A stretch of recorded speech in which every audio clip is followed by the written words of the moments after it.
This podcast is brought to you by Infrastructure Masons, uniting builders for the digital future.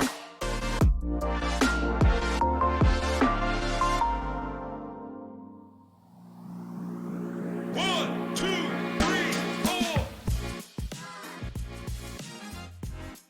Looking to turn your innovative idea into the next big thing in digital infrastructure? The iMasons Incubator is here to help you connect with industry leaders, spark awareness, and accelerate your path to success.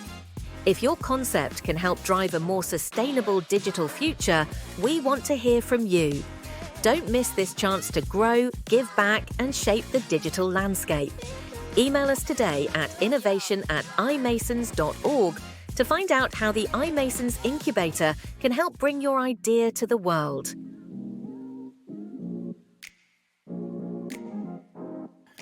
Dive into the world of data center innovation with the iMasons podcast, discovering the people leading the industrial revolution. My name is Romain Tranchant, and today I'm joined by Maximilian Weidl, CEO and co-founder at Clear Decisions. Clear Decisions is the first AI-powered compliance platform tailored for data centers. It automates compliance and streamlines audits. By optimizing these processes, Clear Decisions drive sustainability, ensuring data centers operate more efficiently and with a reduced environmental footprint. This year, they have been accepted in the iMasons Incubator Program, and Maximilian will take us through his views on compliance, reporting, and the connections to sustainability. Let's get right into it. Hello, Romain. Very Hi, good Max. to be How are you today? Oh, really, really good. Thank you so much. How better to start the week, hey? Yeah, it's the best way to start the week. Absolutely, get on a podcast and talk about what we like the most. For our listeners that may not know you personally, and I know you've been around conferences in the UK and a little bit abroad, but for those of them who might not know you, your company, do you want to introduce yourself? Sure, with pleasure, Romain. Thank you for the intro, which you already so eloquently put forward. So, yeah, a few words on myself. So, I'm Max. I've been company building all of my career, built companies in various industries, and really love building companies that use data to improve operations, to build out performance, and to create really what I call next generation companies.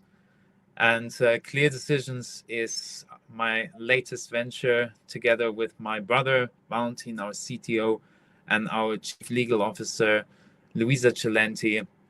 The three of us founded Clear Decisions last year with really the ambition to provide that validation of data, that increased transparency, and through that really reduce the pain and processes that go around compliance and optimization around data centers. So that's where we started last year, and we are now immensely grateful to be part of the iMasons Incubator. I mean, it's been already a couple of weeks, I feel. I mean, it feels like a few months already, just from the value you've already provided us. I mean, getting a mentor already assigned with great insights and a passion for building these data-driven companies as well. I mean, I feel like we have come home in a way. So, and tremendously excited where these next months will bring us together with the great network and resources that iMasons has.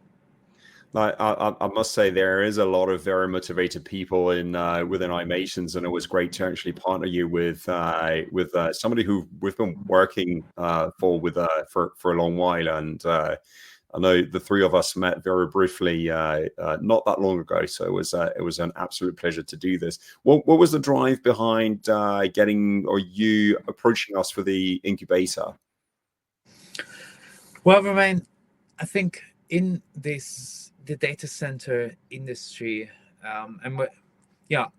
when you want to really build out a vision of the future, which we see, where we see, sustainable digital infrastructure being the backbone of the digital future for humanity, really, then it's that only works if you do it with people aligned with the same values, the same mission, and the same vision for the future. And I really feel iMasons has that and shares that. And from our conversations, Romain, over the last few months, even running ahead of us joining, it was clear to me that there is this, and it will be not just effective but also fun in building this. Yeah, absolutely. And generating those network effects. Now this is brilliant. Can you take us through this? Maybe put a couple of examples on it for us to get a sense of what you understand as compliance. Yes, absolutely, Romain. I mean, compliance indeed is a word that is not filled with joy, or doesn't fill many people with joy and satisfaction or excitement. And I think it comes clearly from this, it being something that's, in the worst case, an obligation which is seen as invasive, but not supportive of an organization. In the best, or in many cases, in a more optimistic way, it's seen as something that's interesting and supportive, but still only something that's a side part of the business, which can maybe help with some external let's say representation for the business. But I think compliance is much more than that, and it goes really, and what I've built compliance software and systems in companies before, and I've done this in the healthcare space, for instance, at the start of my career, where compliance is a huge subject, and it really sets the foundation of. In fact, I wasn't building compliance software; I was building optimization software, and compliance was the foundation for this, because the foundation is built on best practices, is built on the ensuring that requirements are met, but more importantly, that best practice standards are achieved, that frameworks are put in place, that processes are put in place around which an organization can be optimized and developed, and that growth can really be best practice and, for a lack of a better word, sustainable in its velocity. So that's really how I see compliance today, and in the data center space, in particular, where there's such a beautiful effort made by the industry already to set best practice principles, a code of conduct, a global standards in increasing detail. And if you can harness these standards, harness these frameworks to really build your operations around those, to achieve and internalize these into your operations, into your growth, then you have already set your foundation. You have already set your path to sustainable growth, and that's, I think, amazing.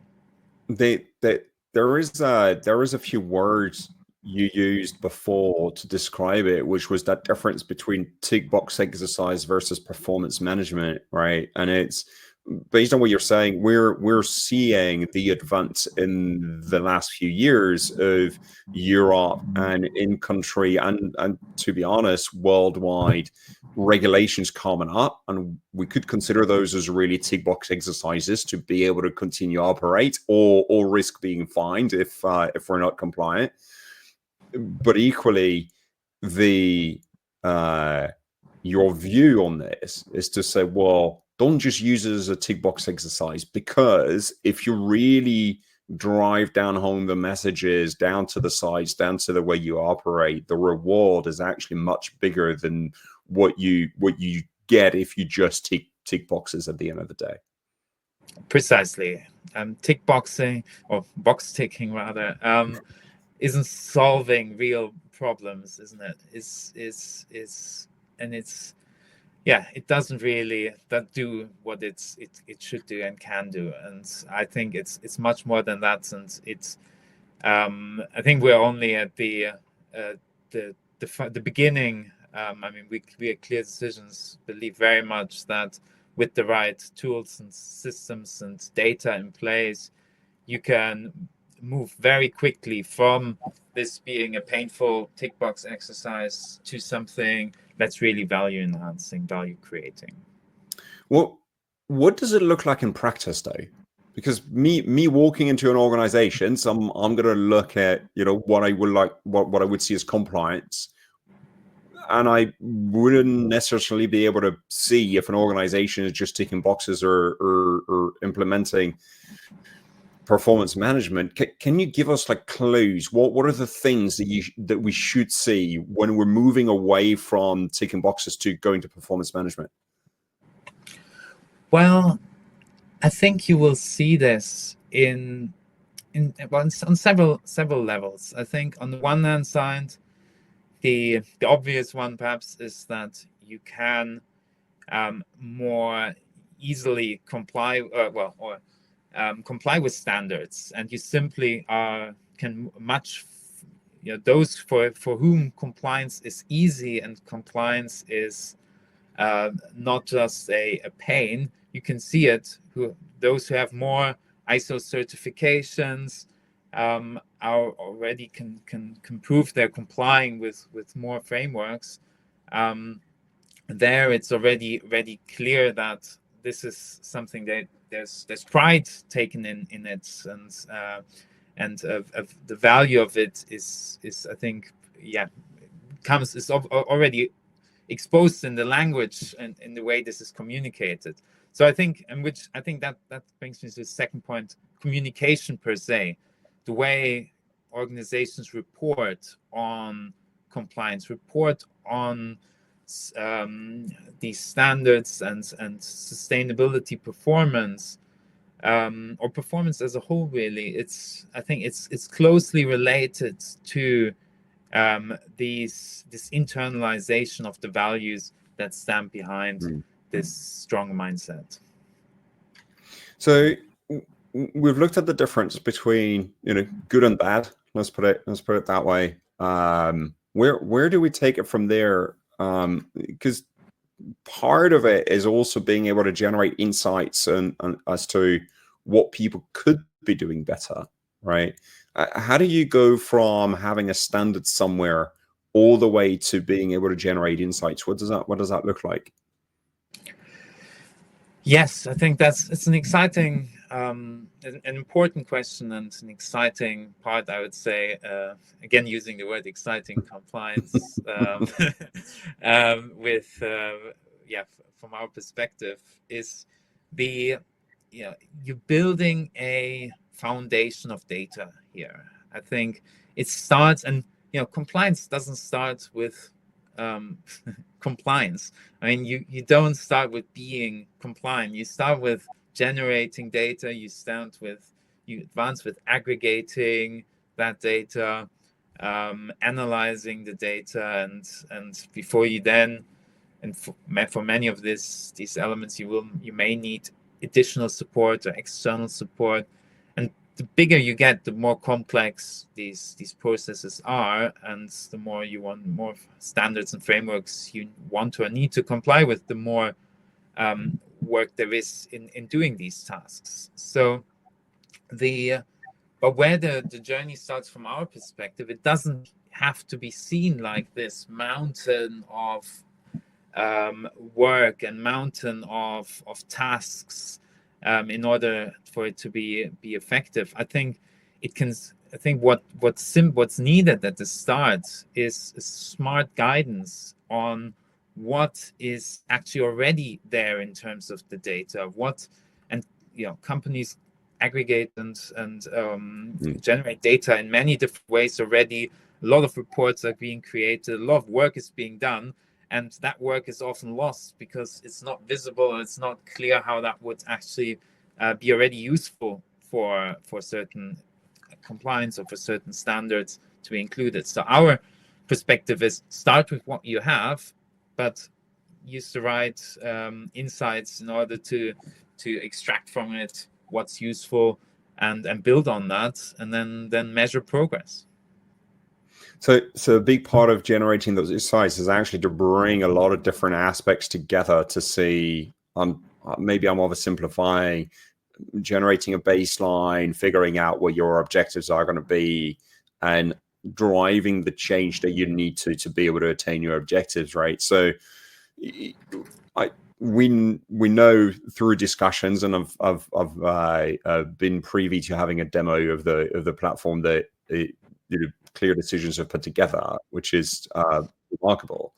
Can you take us through what that process looks like from not having, I'd say, compliance or the standards, let's put it, the standard spreadsheet exercise that is generally driving compliance to what you guys are doing, and what could be considered best practice today?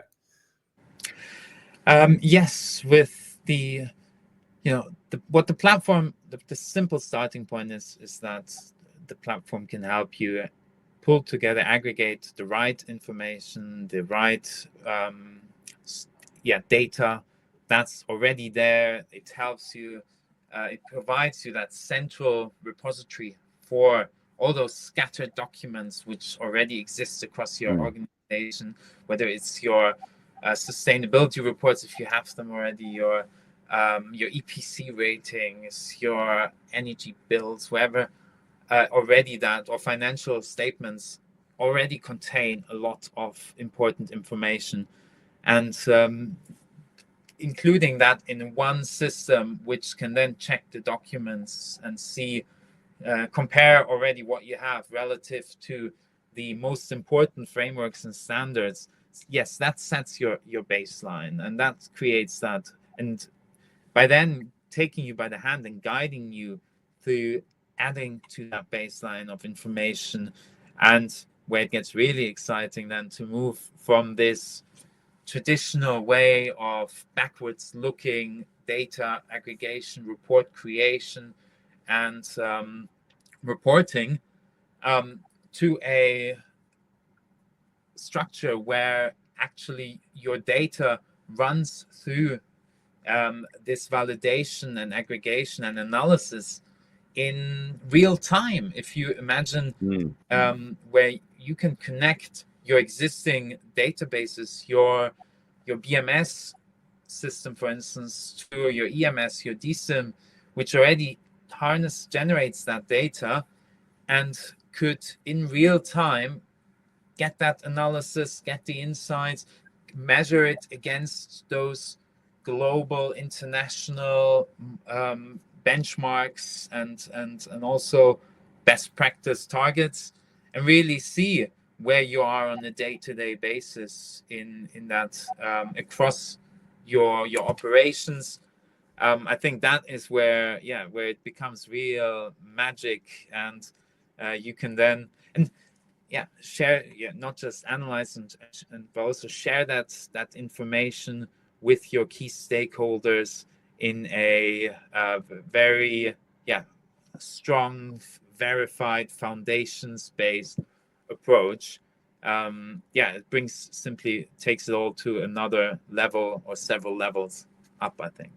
I mean, if I listen carefully to what you're saying, you're literally telling me we move away from adding more work onto people that are already overworked in some instances, having a lot to do, just to, I'm calling doing the basics, right, of their job, and actually doing the important parts of their job, and we would typically ask those people, well, okay, well, now that you've done it, can you send us the proof that you've actually done it so that it goes into the report? But what you're saying is, no, let's change that Get those people to do what they need to do. We will go and catch the data where it is, so that way it's just always there, always up to date, and always working. Am I right in thinking in that way? Yes, precisely right, Romain. And I think one thing is you have to be also, I think everyone is aware, is obviously with the increasing compute power we're seeing at the moment. I mean, just GTC last week was a bit of a revelation, and perhaps a bit of a shock to the system in terms of how fast things are increasing in their speed, in their power. Imagine that what each rack, in terms of information, in terms of just the power consumption, that where we're heading to, the amount of data that's being generated there on a even second, on a millisecond level. These types of those amounts of data in the future cannot even be handled manually anymore and verified anymore. I mean, this is so it becomes more and more important to have strong systems in place. Otherwise, it's impossible. It becomes an impossible job, and it takes up so much time, as you already said, that all the foundational, the really important tasks of operating a data center and growing the customer base and actually supplying and supporting the operations. Yeah, that's where the focus should be, not on aggregating and validating data. So let's change gear a little bit, right? All the regulations we've seen, at least in the last 2 to 3 years, and the upcoming ones, because we're not done yet on having more regulations come into the industry. Most of them have been actually driving sustainability in data centers, right? From our previous discussions, I believe we've got a common understanding that other kinds of KPIs, operational, procurement, financials, and so on, are fairly well understood. What we've seen until now was that we now have a new category for KPIs, which is sustainability on its own. But you're advocating for something that's slightly different. What you're basically saying is, well, sustainability on its own doesn't work because you're not really doing anything of importance if you're just measuring your sustainability. Sustainability needs to be embedded within the rest of the KPIs. Can you take me through this? Maybe explain a bit more details with your thought processes, and if you can, give me a few examples on where that would change the way those KPIs are understood. Yes. No, you bring up a subject here which is really very much close to my heart, and it's where I'm coming from my past. I've as I said, I'm a company builder, and I've worked a lot with investors on developing and optimizing businesses. And yes, you're exactly right. Even I built systems, that optimize them, and these were all built still around KPIs that are to this day very well understood.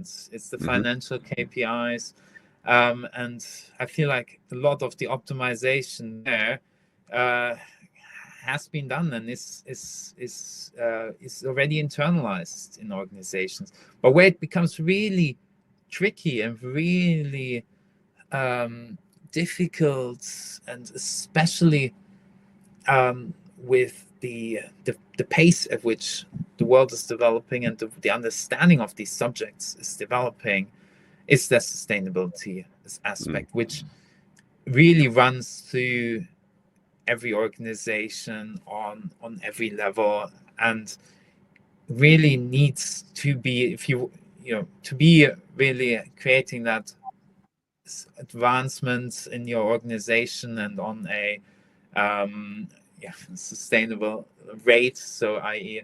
consistently, you got to really measure, of course, you got to measure the data, You gotta calculate the right KPIs to get the right insights, and these things are not things that are necessarily have been calculated for a long time already. I mean, PUE is one rating, one calculation that's being quite internalized by now, but that's only the beginning of measuring obviously sustainability aspects of the business. And how do you then combine that part with that aspect really with your let's say financial performance metrics, and measure ROI on some of these initiatives you include, whether it's trying to comply with regulation and frameworks and standards, or whether it's to invest into your assets, into your portfolio, into new technologies where these sustainability elements play a part of. So that's the power of AI, really, as I see it, to enable new forms of data collection and new forms of knowledge aggregation, and infuse traditional calculations and metrics. And you asked me for something specific and exact examples. I mean, I think it's increasingly clear that heat reuse, for instance, is a very, very important aspect to really drive forward the performance and sustainability performance of data centers. And it's one important aspect to it. And there, we put a lot of effort into making sure that that is measured for instance, in the right way, that that KPIs are generated that show the value of it, and if you then can do that consistently and create really the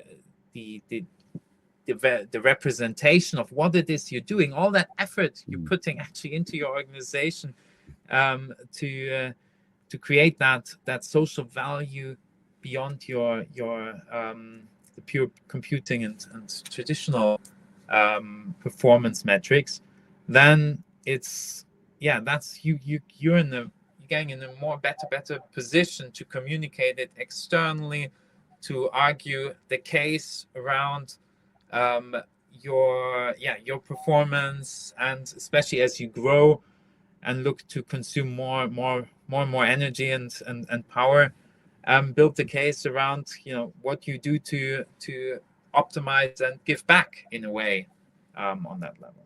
So we'll definitely go back to that point where we're talking about using and consuming more and more resources, and it's not just electricity. There are so many other types of resources being used in a data center. But I want to go back to your point first. There is this conception that everybody wants to look as green and as efficient and as sustainable as possible, but we know that metrics are metrics, data is data, and it might not come as perfect as one might hope. Can you take us through maybe examples? And we're not asking you to mention any names there, but like starting points. What do you find when people start going on that journey? Is it all good, and then people are like, oh, we just need to maintain what we're doing? Or is it like, ooh, now we've uncovered a few things that needs to be tweaked, corrected, worked on, and then you can start seeing the progress? And obviously every organization is different, and every organization is at a different step. And we are non-judgmental in the sense that we are providing here a system, a capability that takes away a lot of the pain around aggregating data and providing an insight and validation around some of this, around the data points that you have. And I think that in itself, as a first step, is is down. I think it's always great. It's great to see the reactions when people see that those insights, and because it's simply something they haven't perceived perhaps in such a way and so quickly and so effortlessly before. And then once you understand how easy it can be to do that and to get that insight, and can then see on an aggregate level where you are, that's when the fun of actually improving those metrics really starts. So, and of course there are, I'd say there's those who are building new data centers and are looking for support in getting it right from the start and establishing the right metrics and processes and such from the get-go, and there are those that are already operational, generating data, and they will naturally have always have the improvement potential. I think someone said the biggest room there is the room for improvement. True. True. Yeah. No, this is absolutely true, and I can definitely relate to that one. Before we took a segue onto the value of KPIs and sort of the measures, especially at the starting point, getting and stepping into that very vast room for improvement, you started mentioning the use of resources and how that matched up to I would say, in general terms, the KPIs and the measures and being able to showcase how people improve on their use of those resources. Can you take me through what you've seen in terms of what people measure, what they looked at, maybe the sort of things that they try and implement to optimize on those resources? Sure.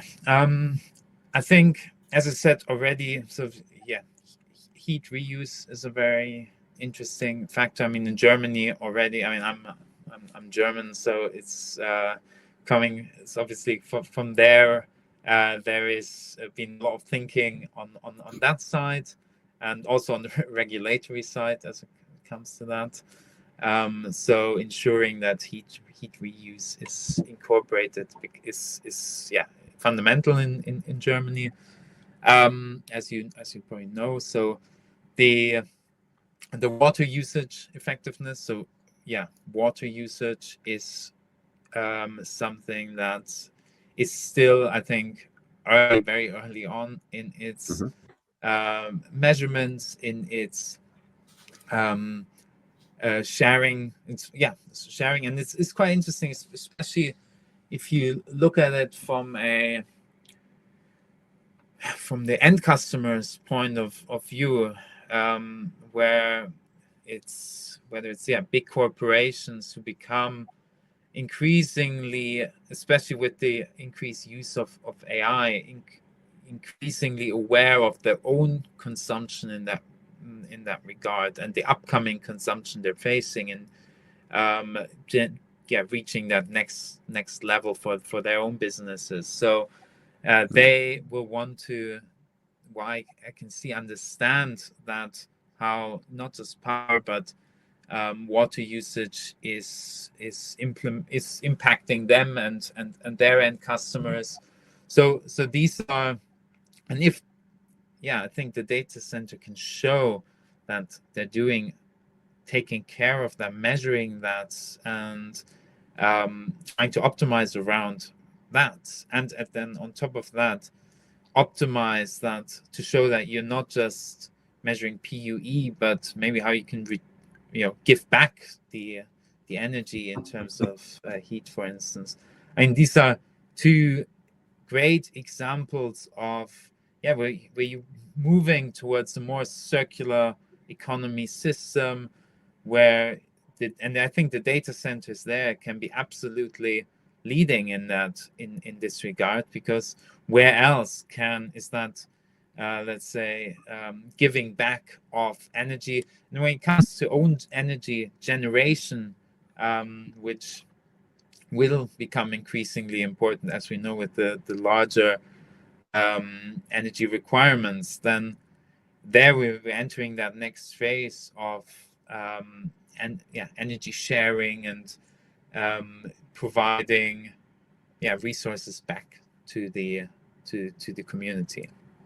It's an interesting point you mentioned when you're talking about energy sharing. We won't go as far as energy rationing yet, although I think everybody is sort of looking at that, poking his nose on the horizon at some point. One of the things that you mentioned to me before, which for me was kind of a revelation in terms of like moving away from that tick box exercise we started to talk about to performance management, is that those metrics are not purely internally, or they're not purely marketing led for your customers, but they're also there for your, I'll say, resource suppliers that may at some point just come to you and say, well, prove to me that you've made most efficient use of all the resources were provided to you before we can actually give you some more.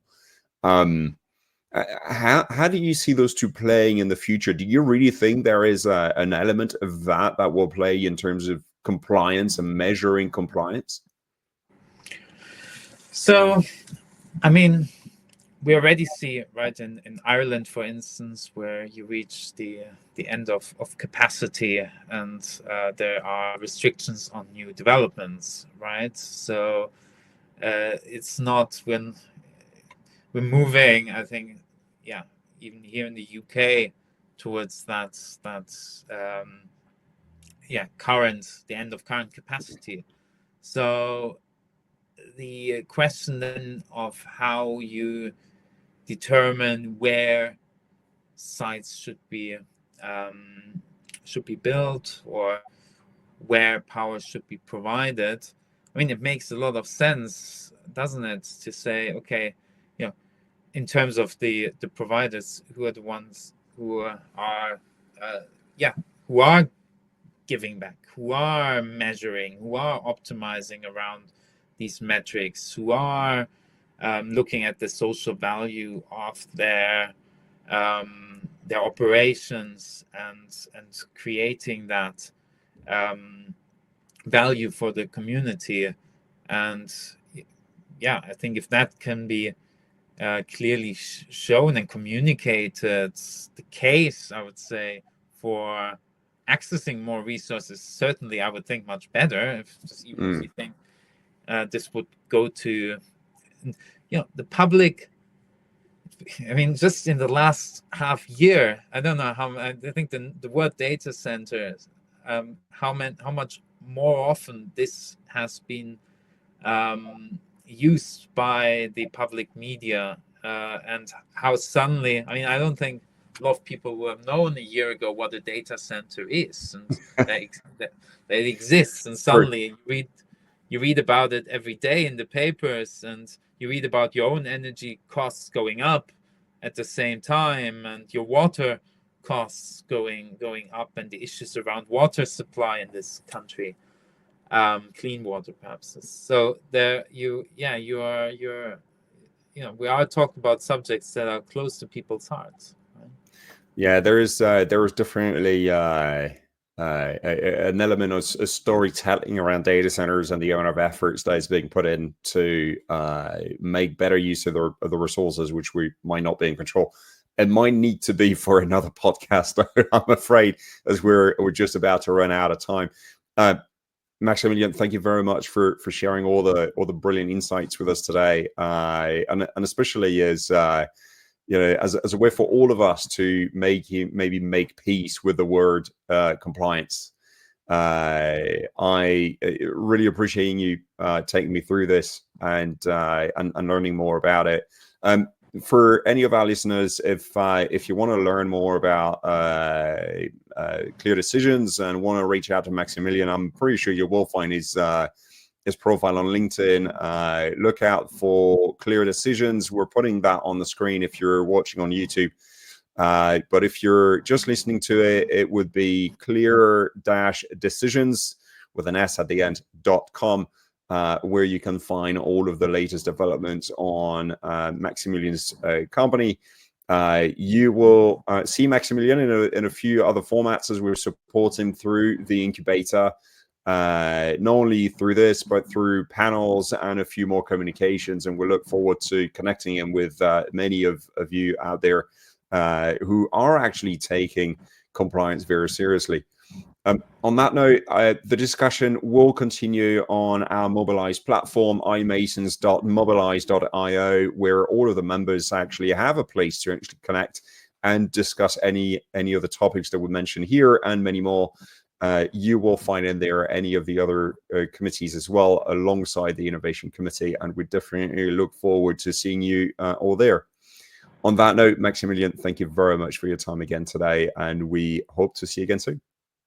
Thank you very much, Romain. Thank you, iMasons community, Incubator. I am so excited to be here, and I can't wait for this year and what we will all do together. So, to that.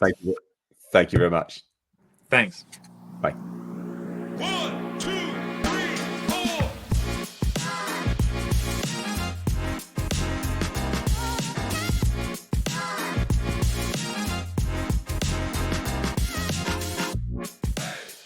Infrastructure Masons is a global, non-profit, professional association of individuals connected and empowered to build a greater digital future for all.